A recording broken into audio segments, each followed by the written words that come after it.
Hello, Southwest Florida homeowners and homebuyers. Welcome to the 239 Real Estate Roundtable Podcast, your go-to source for navigating the vibrant real estate landscape of our beautiful region.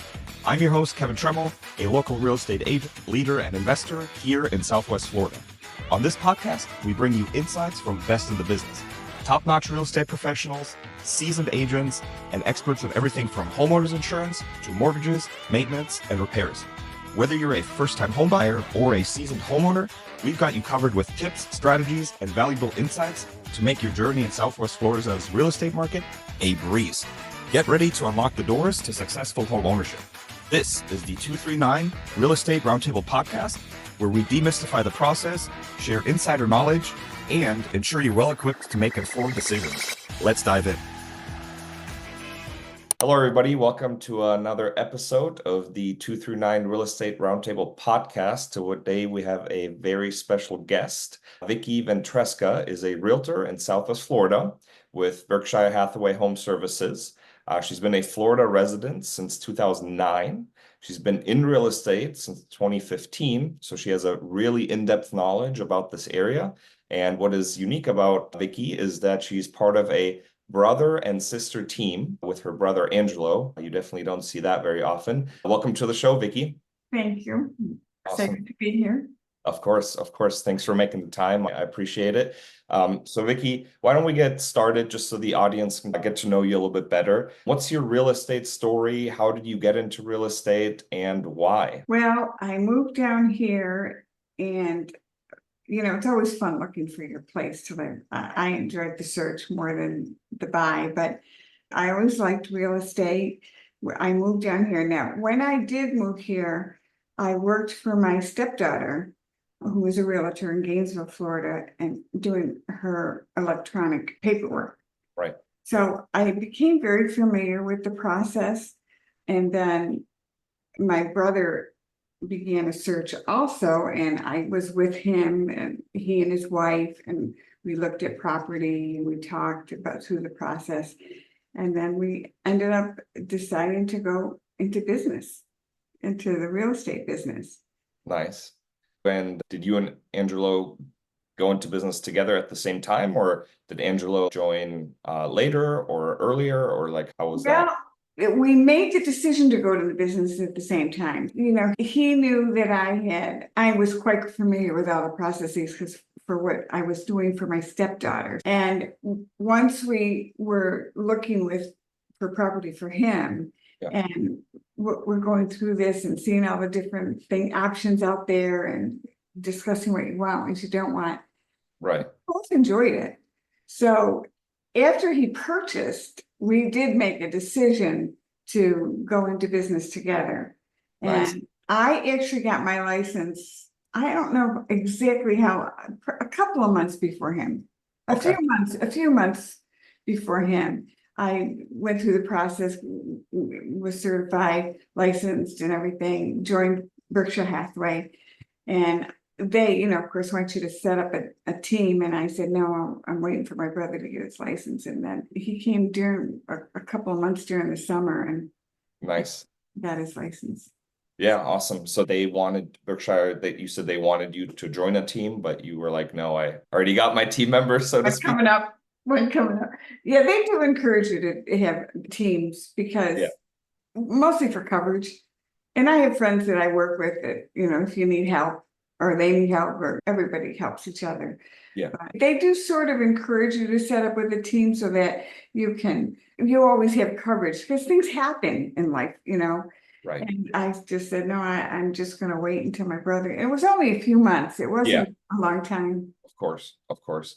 So with this, brother-sister team, like I mentioned, being pretty unique, what advantages do you think a family team brings to real estate compared to more of like a traditional team where you might be friends, but you're not family? Well, there's a couple of things. I mean, first of all, I think our parents were in business together right. all of our life. So we were sort of raised in a business environment, a customer service environment. So we were both on the same page. We have the same values. We have the same respect for others. And it works together well. I also think there's a little bit more of a commitment. I've never been on a team that's like with friends, But I would think it would be easier to break apart, if it's not working. For us, it's more incentive to work through everything together and make sure that we're both on the same page. Right. We don't have a problem with it, but we spend a lot of time making sure that we both agree on whatever we're going to proceed with. Yeah, I guess on a more of like a traditional team, if you split, or you said commitment, right? So if you were ever to break off, you don't necessarily ever have to see that person again. But in your case, if you guys were to ever split, you still have to see your brother at the Thanksgiving dinner table. So that's interesting dynamic. So I guess you think twice before you make that jump is kind of what I'm hearing you say. But also, I think the customers, they like it. Is sort of a unique relationship, but yeah. I think it's more common to have a sister, brother team, but a brother, sister, like people are, they're surprised sometimes, Yeah. Yeah, no, I can definitely see that. I was definitely surprised when I prepped for our episode and saw that. I was like, we talked before. You usually see husband and wife, or mom and son, or mom and daughter, or something like that. But brother sister is definitely unique. And then I know you said you've always been great and up to speed with the paperwork and the admin stuff, and call it like the back end stuff. And then you were telling me earlier, your brother is definitely a social butterfly. Yeah. So do you guys kind of divide responsibilities between the two of you? Do you kind of focus on different aspects of the business, or do you kind of like just, hey, I do transaction from the beginning to the end for me, and then he does his transactions? No, we don't do that. We don't.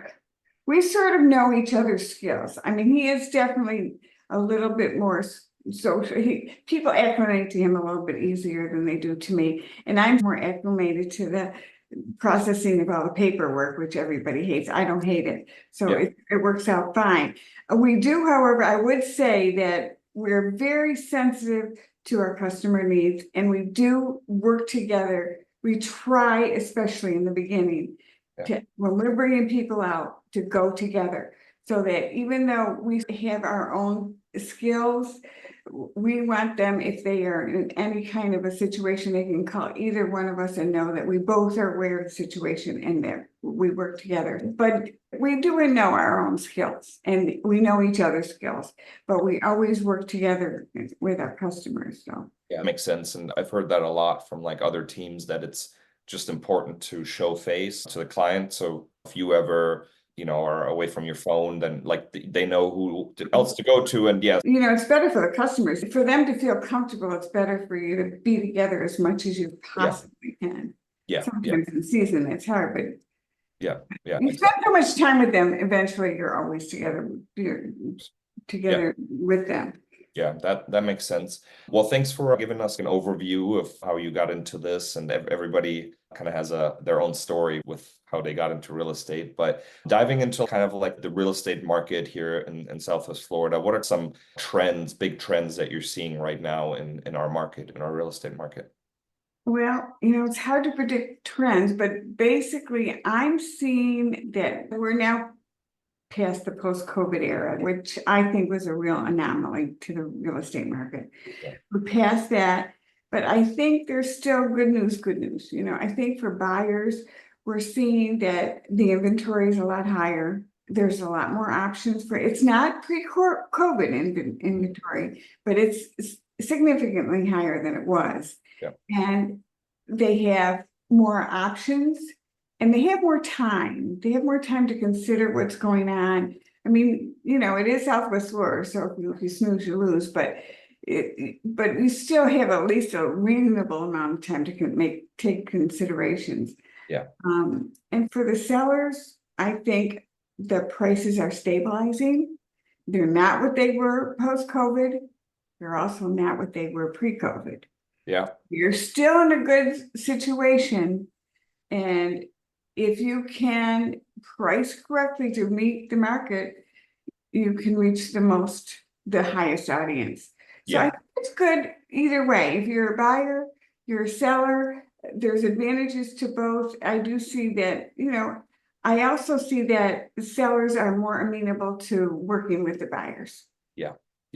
I agree with everything you just said. I mean, definitely the days of a buyer, like you don't have to be scared if something hits the market and Monday at 11 a.m., it's in your budget and what you're looking for. You don't have to be scared that it's off the market by the end of the day. So that's good. And then for sellers, I think it's always bigger picture, right? Like you said, it's not what it was at the height of the market, but it's also not what it was pre-COVID. So if you see the bigger So picture. it's a happy medium, and then you're back to the part where you can at least come to an agreement, a nice relationship, get things work through things. Yeah, give and take, right? Not just Give and take. take a little bit. So, but Yeah. it definitely seems like, and of course every sub-market is different. Naples is different than Bonita. Bonita is different than Estero, Fort Myers, so on and so forth. But it definitely seems like the power has shifted a little bit to the buyers, right? I feel like the last 3 years, the sellers had all the power, all the leverage. Have all the leverage for sure. Yeah. Yeah. I do think the sellers still have a good price point though. They're not even near what they were in pre-COVID. So I think it's still good. It's good. Yeah. It's good for the buyers, good for the sellers. Yeah. That's Yeah. what I see. 100%. And so you mentioned pandemic, and I know we had, post-pandemic, we had Ian, of course, which had a big effect on this area. But speaking of those events, have you kind of noticed any changes in what clients are or buyers are looking for in properties after pandemic and Ian? Well, post-pandemic, I think you still have to work on the characteristics that the people want. Do they want golf? Do they want a restaurant on campus? Do they want non-community? Do they want an HOA? They still have to get them to understand, to really define what they really want in their property. The only thing I really know, that seems to me the same. That doesn't seem to change a lot. You really have to spend time to identify those goals. But the only thing I really noticed was post-Ian is that there are a lot more people moving east, slightly east, past that water point. They're focusing a little bit more on what different areas have to offer, what different communities have to offer, and not so focused on being really, really close to the beach. That's the thing I notice most. Yeah, that's definitely what I'm seeing as well. And it makes sense, right? It's not all about beachfront or being as close property to the beach. I think people are definitely realizing that there's some really, really, really nice newer communities with tons of amenities, tons of, whatever your heart desires, whether it be golf or tennis or pickleball or water activities. Yeah. East of 41, right? So I think they're sort of thinking that maybe the beach is important, but not that important. And what you want to do is, what kind of lifestyle do you want? What kind of activities do you want to have available to you? Yeah, I definitely agree. What are some challenges that buyers and sellers face in our market right now? Anything you've seen there? So for me, I think the buyers have a couple of challenges. One is to really zero in on the location that they want. Don't see a house and fall in love with it. Understand what you want. Do you want a homeowners association? Do you want a lot of activities? Do you want not a lot of activities? Do you want a restaurant on campus? Are you a golfer? Those are the things I find. The biggest challenge I find is the location, whether it be near the water, away from the water, all those things, and because you're going to want to stay there for at least a while. Yeah. The second challenge I find with buyers is the insurance. Insurance is, and sometimes it has to do with location. Yeah. So that becomes a factor in some people's decisions. Yeah. So I do find insurance coverage to be a challenge. Yeah. And we always recommend to our people, once you sort of get real close, call a couple of insurance companies. Yeah. See where you're going to be at. They'll work with you. Yeah, 100%. And it's interesting because with the insurance stuff, like, I don't know, there's areas where you wouldn't expect to have a problem. Like I had a buyer and we were under contract on a like townhome style in Naples east of 75. And obviously flood was not a requirement. I'm just talking about homeowners insurance right now, but we couldn't get insurance. They had to go, we ended up backing out within our due diligence period, but they had to go through really like independent, non-government related insurance provider, paying really like lots amount of money for what it was, and not even citizens would insure that property. And the reasoning was the roof.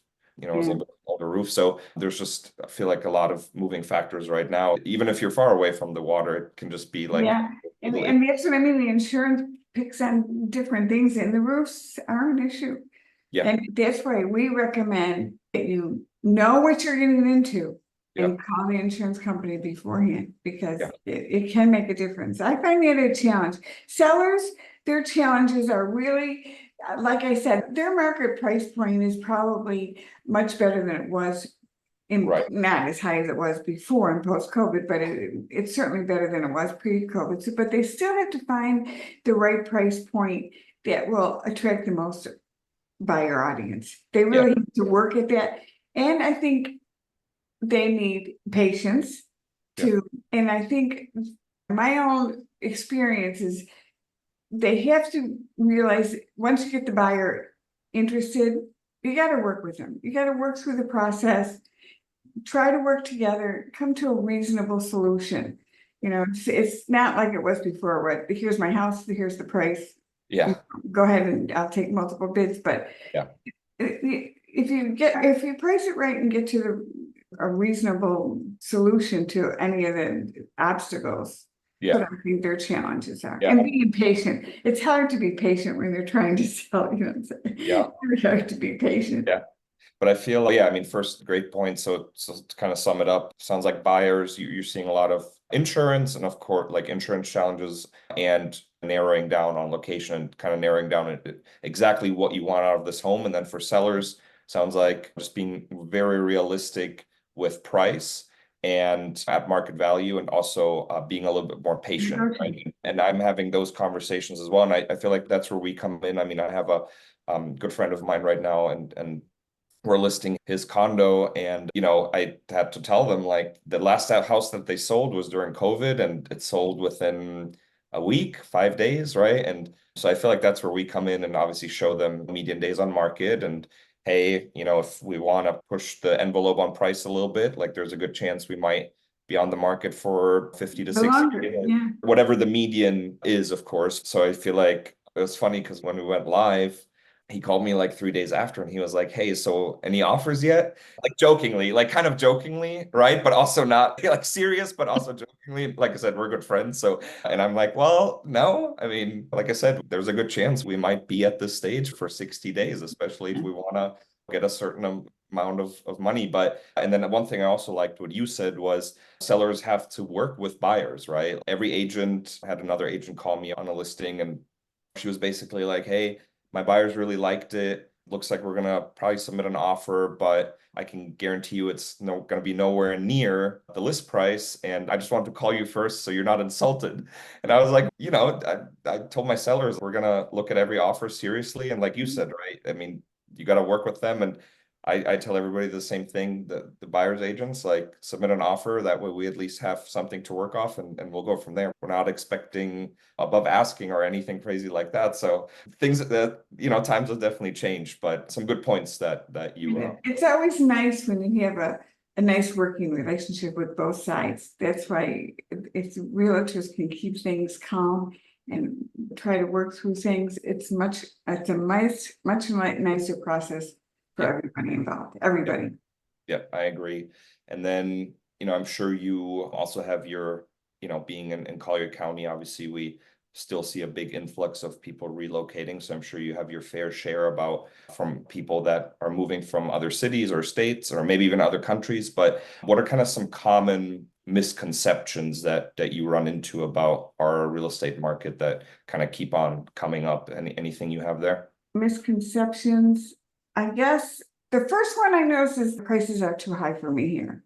Yeah. But I think if you talk to them and show them some areas that would fit their needs and still be in their price point, you can get them past that. Another misconception, I think, is the cash buyer, which obviously that's the best. We all know that, right? Cash buyers. And it does give you an advantage, but there's a lot of cash buyers here. We have a very high percentage of cash buyers, at least maybe not so much in Fort Myers, but further south. So it's an advantage, but it's not as much as they think it will be. Yeah. And I do think there's differences in the market when they come down. That's why I think we spend so much time with our customers, because we spend a lot of time on communication, because there are differences. There's some misconceptions, but there's a lot of differences. And do you want to be with an HOA? Do you not want to be with an HOA? A lot of our sales are in communities. And it's a different lifestyle for some of the people coming in. They have to understand what those differences are. And I also find that even once you get to contract, there's a lot of differences from contract to closing. Yeah. And you really have to stay in communication. Did you file your HOA application? Did you get your loan materials in?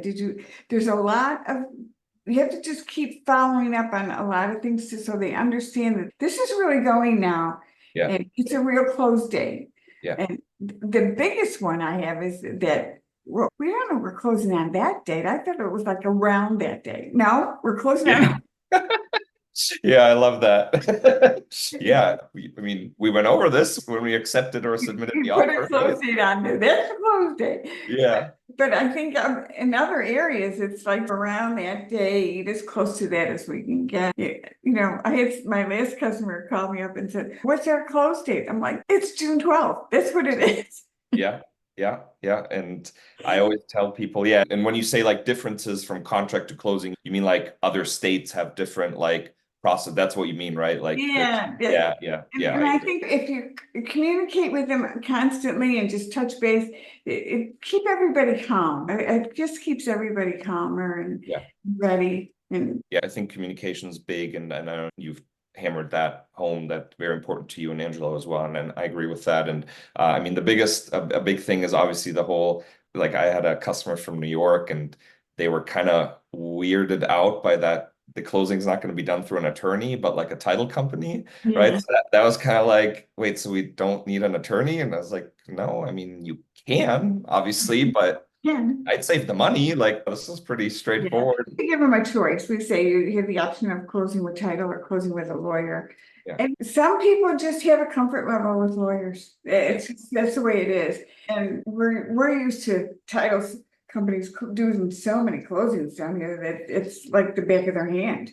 Yeah. So that's a big difference. I think it's a big difference. See, I don't think there's a lot of complexities or things that you can't work through. It's just different. Yeah. And that's why you have to work with them every step of the way. That's yeah. Yeah. And then the pricing. So obviously there's states where Collier County pricing might be seeming low, and there's other states where it might be seeming high. But I think it's not just price, obvious, like there's the price of the home, but then there's the costs that come with it, right? Like taxes and your income tax and other taxes. Obviously that's what Florida is known for. So I think you just also have to tell the buyers to see the bigger picture, right? There's obviously this price, but then there's also, you're going to be saving here and here. And one thing I saw this firsthand, like I visited a friend of mine in Dallas, Texas, and me being a realtor, my girlfriend and I looked at some real estate, because what else are you going to do, right? So we looked at some houses, and in Texas for $600,000, you can get a house that would easily be $1.5 to $2 million in Naples and Collier County and Lee County. But once you read the fine print, their property taxes are like nuts. So also I think I tell this to a lot of buyers too.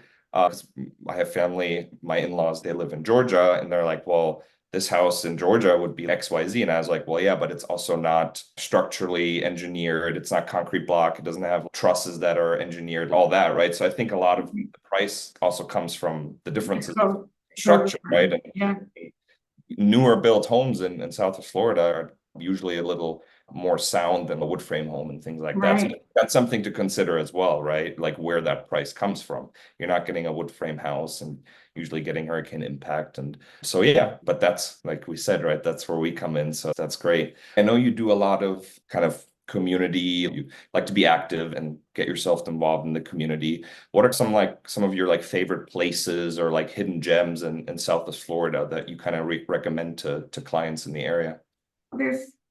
It depends if the grandchildren are coming in or anything, but we always recommend the Bonita Springs Park. center of town there, that they always have nice things in the park there, Yeah. concerts, art shows. Yeah. And then, of course, in Naples on Fifth Avenue, there's some nice shows down there. A Yeah. couple of restaurants that we like, depending if they like Italian, we name a couple of restaurants. So stuff like that. We do Yeah. give them ideas, but a lot of times people center around their community activities, their own community, but the towns have some nice things going on, and there's easy access to find out what they are. Yeah. But the Bonita Springs Park is in season is really. Yeah. Yeah. Downtown Bonita Springs, like Old 41, like that Yeah. whole corridor, they're really doing some nice things there. I mean, I know there's like a redevelopment area going on. I mean, that's going to be cool. Like in the next couple of years, it's going to be really neat. Bonita Springs was always a little sleepy, and like Naples is like redheaded stepchild kind of thing, right? Yeah. But I think what they're planning and what they're doing there in downtown Bonita is really going to be. Yeah, they're really developing it nicely, and they have a lot of nice events. And of course, there's the Collier County Park on Immokalee that it really provides a lot of options for people to. Yeah, 100%. Of course, always go out and explore and whatever floats your boat, right? Can you share some tips with us, Vicki, on how sellers can prepare their homes to achieve the best sales price? I know we talked about that a little bit earlier. Prices are coming down, or getting a little bit more realistic. Like, how can kind of sellers maximize their price they're getting for their home? Well, yeah, I always think, or Ange and I always believe, if it shows nicely, it's going to sell. It's got to show nicely. Curb appeal is important. I think you got to really go into neutral colors. Yeah. Fresh paint is always a nice option. It always does help. That clean, uncluttered look is the best. I find that people have too much stuff in the house. You got to make the property easy to see, easy for them to come in and feel like they're relaxed. Yeah. But soft colors, not cluttered, nice curb appeal. Yeah. Whatever you can do to clean it up, it helps. Yeah, I agree. Less is more. Less is definitely more. I always tell my seller clients, as close as possible to a model home, right? I mean, you can have pictures, but personal stuff, or the photos at least, put it in the drawers, right? And then like you said, neutral colors where everybody can envision like their own style, because not everybody's taste is different. So I'm sure you've seen some interesting color choices over the years, especially in Florida, like my background, right? That Key West style. Not every bathroom and bedroom needs these colors, guys. Not that. So yeah, whites and the neutral soft colors, I think, especially on the interior, is the best, and take some of that bright stuff out. I've also seen big like monuments or something in the house, lions and whatever, but yeah, interesting stuff, right? But yeah, no, that's a good tip. And I do feel a fresh coat of paint is always always a nice good one, right? Some nice landscaping, and those are all kind of things like a refreshed landscaping, right? Like new mulch or rocks or maybe some new plants, whatever it may be. And it's nice when they approach, Yeah, 100%. But I feel like some people also go a little overboard. I invested $1,000 in this fan. I'm sure our sales price can be $2,000 higher now, right? I'm sure you've heard that as well. What about these 3 fans that I bought 5 years ago? They were really expensive. Like, it doesn't. If they're that important to you, you got to take them down. Yeah, then you should take them. No, I like it. Well, Vicki, it's been a pleasure to wrap it up. I know you're coming up on your 10-year anniversary real estate next year, right? What kind of motivates you to continue striving for excellence here in our industry? Well, actually, I think it's really my customers. I'm just working with my customers. I like the whole process. I like showing property. I like selling property. I like going into the homes and showing them how you can do different things with a new layout. It's really working with the people and then coming to a closing and having them satisfied, really happy with what they come up with. It's very rewarding, actually. It's a fun process to go through to look at everything or meet people to try to sell your property. But it's also, once you get to that closing The sellers are happy that they either can move on, or sometimes it's a relief for them, depending on the situation, but they can move on. And for the buyers to be, it's just very rewarding to me. I enjoy it. I enjoy meeting new people. And it's a very long process. So some of those people actually become your friends. It's a motivating business. It really is. It sounds like you're in a position, how does the saying go? If find something that you love and you'll never work a day in your life. It sounds like you're pretty close to that. I'm pretty close to that. Awesome. I like what I'm doing. I can say. Yeah, that's awesome. That's cool. Vicki, thank you so much. You're pretty close to that. I'm pretty close to that. Awesome. I like what I'm doing. I can say. Yeah, that's awesome. That's cool.